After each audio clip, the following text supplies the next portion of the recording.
میری عادت ہے میں اس طرح کی زیارت نہیں کر رہا تھا کبھی بھی کہ یہ جگہ چھوڑ دیا آگے جا کے جنت کر کے آ جاؤں اور پھر ادھر چوما اور پھر دوسری جگہ چلے گئے. لیکن میری کوشش ہوتی ہے کہ میں کم سے کم اس طرح بچوں کو بتا دوں کہ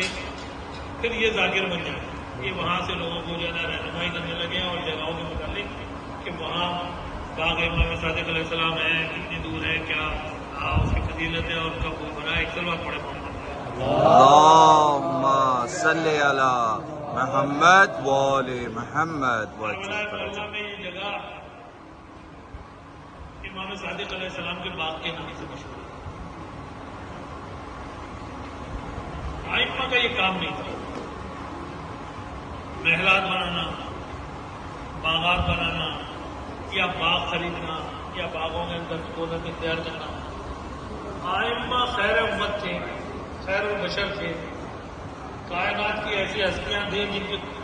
قبضہ قدرت میں پوری کائنات تھی. یہ کچھ اور لوگ تھے کہ جنہوں نے